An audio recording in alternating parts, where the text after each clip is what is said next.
Hey guys, it's Castro72 and I'm here again for Nintendo Nation Throwback Thursday.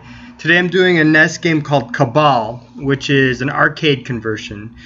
So Cabal was released in 1988 to arcades, and it was originally developed by a company called T-A-D Corporation, and published in Japan by Taito Corporation, and in North America and Europe by Fabtech. In this game, the player controls a commando viewed from behind, trying to destroy various enemy military bases. The game was innovative for the era and a modest success in sales. I remember playing this in the arcade myself, and I think it actually had a trackball, if I'm not mistaken, to control the crosshairs, while you use the joystick to move your guy around.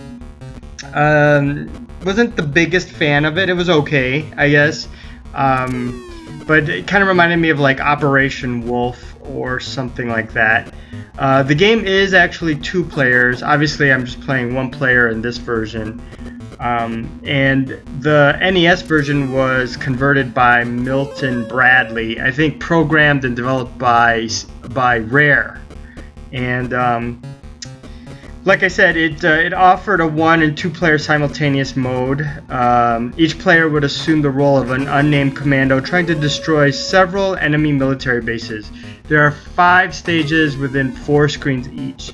The player starts with a stock of 3 lives and uses a gun with limitless ammunition and a fixed number of grenades to fend off enemy troops and attack the base. The commando is seen from behind and initially starts behind a protective wall, which can be damaged and shattered by enemy fire. To stay alive, the player needs to avoid enemy bullets by running left or right, hide behind cover, or using a double. An enemy gauge at the bottom of the screen depletes as foes are destroyed, and certain structures which collapse rather than shatter are brought down. When the enemy gauge is emptied, the level is successfully completed.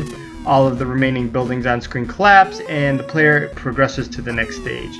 If a player is killed, he is immediately revived at the cost of 1 life, or game overs if he has no lives remaining.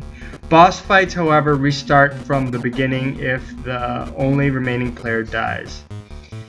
From time to time, there are power-ups which are released from objects destroyed on screen. Some power-ups give special weapons such as extremely fast-firing machine guns or an automatic shotgun with a lower firing rate and a larger effect on the area. Others grant extra grenades or additional points.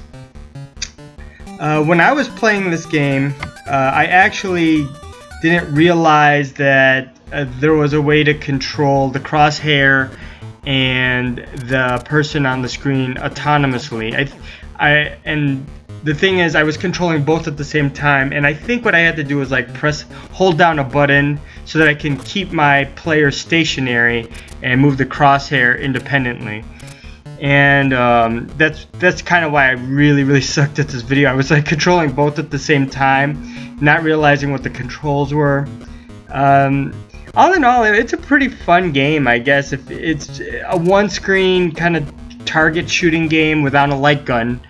And I think a trackball was used in the arcade. So using the NES control pad, it's really sort of a different experience. Not as seamless as the arcade version, but still not too bad. By the way, the people who made Toki, I don't know if you've seen any of my other videos, but I have a video of Toki. It's like a game about this ape that spits fireballs out, and I think I kind of reviewed the Genesis version. I believe they are the same people who made this game in the arcade. Obviously, like I said, the NES version was made by Rare, the people who made Battletoads and RC Pro-Am and other games like that. You know, the graphics, what do I have to say about them? They're okay. If you look at the actual arcade game, they're very similar, obviously downgraded for the 8-bit NES, but you know, they're serviceable. And I don't know if you also noticed, it's pretty hilarious, but when the guy finishes the level, he kind of does this little jump for joy kind of marching down the road thing. You'll probably see it if I make it through this level. I think I do actually. And basically it's I've seen this game praised online for its gameplay. I think it's okay. Not exactly my cup of tea. I mean, I'd rather prefer something like a Contra,